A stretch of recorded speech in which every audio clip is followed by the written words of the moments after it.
কি চাও তুমি আমার কাছে রকি? এই মেয়েটাকে সিনেমাতে কাজ পাইয়ে দিতে হবে? তারা হলে কল সেন্টার রেখে কোনো চাকরি করিয়ে দেবো নাকি? সেসব কিছু না, কিডন্যাপ। শুধু 3 দিনের জন্য। টাকা পয়সার চিন্তা করো না, ওর যেন কোনো রকম সমস্যা না হয়, আর ওকে একদম সেফ জায়গায় রাখবে। হ্যাঁ, আমাদের জন্য সেফ জায়গা একটাই, জেলখানা। জেল আমাদের জন্য, মেয়েদের জন্য নয়। বাপরে বাপ।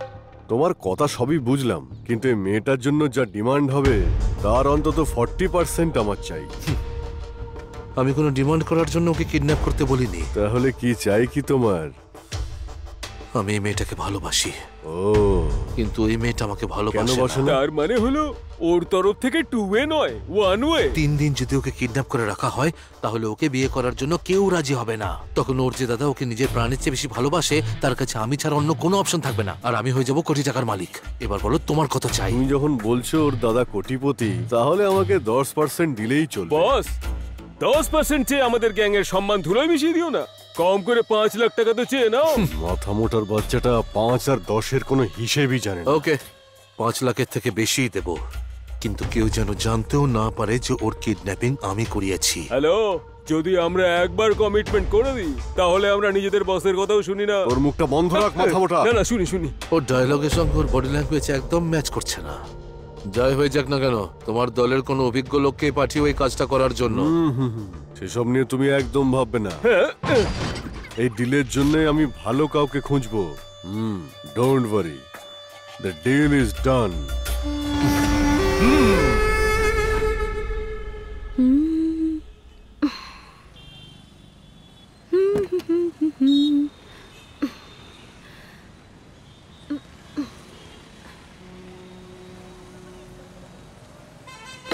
এই, ভেতরে চলো চলো। এই, চুপ থাকো। কি করছো তুমি? কোথায় নিয়ে যাচ্ছ আমায়? চুপ বসো। এই, কে তুমি? গাড়ি দাঁড় করাও। দাঁড়াও। এই, দাঁড়াও বলছি। স্টপ। এদিকে এসো। চুপ করো। আমায় কিছু তাড়াতাড়ি এসো। করো না। যদি পালিয়ে যাও তাহলে গুলি করে দেবো। চুপচাপ হাঁটু করে বসো। প্লিজ আমায় ছেড়ে দাও, ছেড়ে দাও আমায়।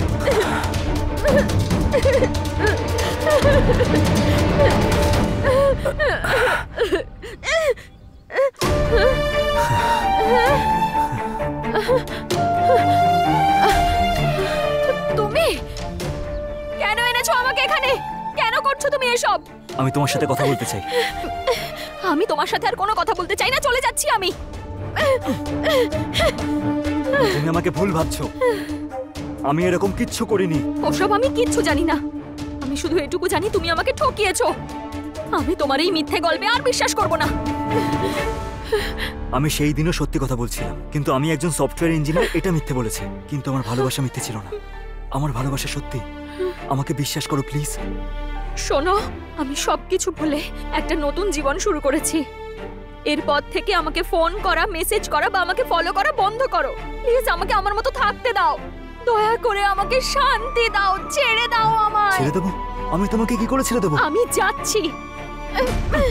চলে যেও, কিন্তু তুমি 2 দিন পর যাবে। তুমি কি মজা করছো? এই, এখন তুমি কিডন্যাপ হয়েছো। কিডন্যাপ? হ্যাঁ। আর আমার?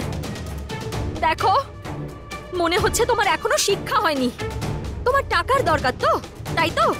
যদি আমি আমার দাদাকে ফোন করি না, তো টাকা তো দূরের কথা, তুমি জেলে পৌঁছবে। জেল যাওয়া তো ছেড়ে দাও। এত সবকিছু হয়ে যাওয়ার পর তোমার উপর থেকে ভালোবাসা, সেন্টিমেন্টস এগুলো আর কিচ্ছু বেঁচে নেই। এবার 2 দিনের জন্য নিজের মুখটা বন্ধ রাখবে, চুপচাপ থাকবে। বুঝে গেছি আমি। তুমি নিজের ক্লাসটা দেখিয়েই দিলে তো। তুমি আমাকে পেলে না, টাকা পেলে না, সেই জন্য আমার জীবন নষ্ট করতে চাও তুমি। You cheater! যদি তুমি সেটাই চাও তো মেরে ফেলো আমায়। তোমাকে আমি কোনোদিনও ঠকাইনি। অন্য কেউ যে তোমার জীবনটা শেষ করে দিতে চায়, আর সেটা অন্য কেউ নয়, রকি। রকি? আমার এই পরিস্থিতির কারণ সেটা শুধুমাত্র রকির জন্য। ওই দিন ওই পুলিশের লোকেরা আমাকে কোথায় নিয়ে গেছিল সেটা কি তুমি জানো? বরং গাঁজা কেসে আমাকে এনকাউন্টার করতে নিয়ে গিয়েছিল। একটা ইলিগাল গ্যাংয়ের সাথে আমাকেও মারতে চলেছিল ওরা।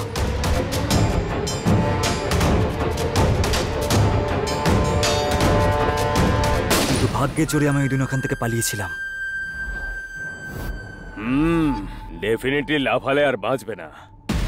এত গভীর খাদে যদি পড়ে তাহলে বাঁচার আর কোনো চান্সই নেই। কি খবর নিরঞ্জন? ডোন্ট ওয়ারি রকি, এখন কেউ তোর আর রাধার মাঝখানে আসবে না। কাউকে কোনো খবর না দিয়ে স্নেক গ্যাং এর সঙ্গে ওরও এনকাউন্টার করে দিয়েছি। এই কথাটা যেন কেউ জানতে না পারে, বাকি আমি সব সামলে নেব। এবার তুই তোর নিজের জীবন আনন্দে কাটা। যদি আমি তোমাকে পাওয়ার চেষ্টা করতাম তাহলে আমি আমার মাকে হারিয়ে ফেলতাম। সেই জন্য আমি তোমার ভালোবাসাকে ভোলার চেষ্টা করছিলাম।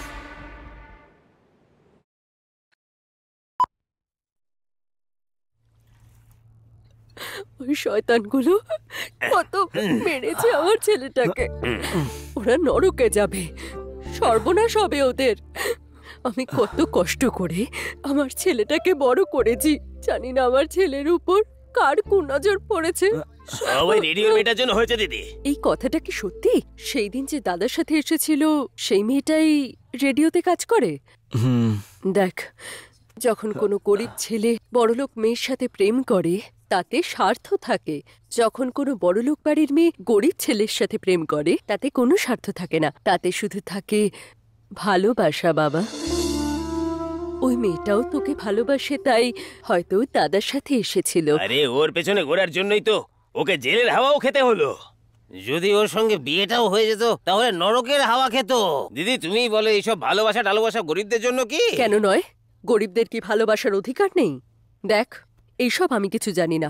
তুই যদি ওকে ভালোবাসিস, আমার বৌমা ওই হবে। মায়ের কথাটা আমার ঠিক বলে মনে হলো, সেই জন্যই আমি তোমাকে খুঁজতে শুরু করলাম।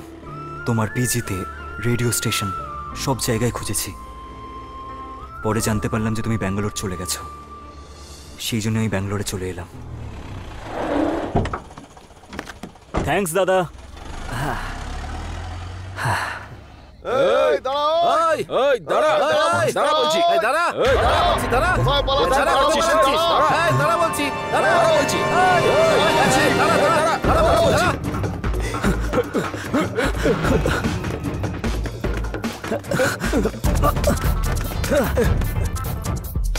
এই দাঁড়া বলছি, দাঁড়া বলছি, কোথায় পালাচ্ছিস? দাঁড়া বলছিস!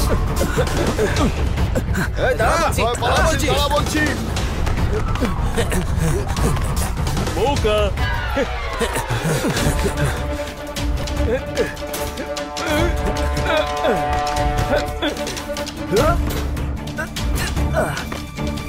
স্যার আমি কিছু করিনি, আমি কিছু করিনি।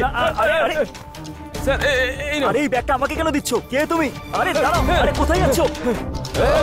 এই, দাঁড়া বলছি, দাঁড়া বলছি, পালাবি না! দাঁড়াতে পারবি না, আমি কিছু করিনি। দাঁড়া বলছি, দাঁড়া বলছি! এই, দাঁড়া, দাঁড়া। আরে আরে এই, ওদিকে, হ্যাঁ ওদিক দিয়ে চলো। স্যার স্যার স্যার আমার দোষ নয় স্যার। আরে নিজের ব্যাগটা নিয়ে যাও স্যার না। আমাকে এই ব্যাগটা কেন আরে দিতে পুলিশ এসেছেন আমার স্যার? পেছনে ছুটছে। আরে আমার পেছনেই তো পুলিশ দৌড়াচ্ছে স্যার। ও তাই নাকি? ও তার মানে আপনি পুলিশ নন? আরে ব্যাগটা- এই,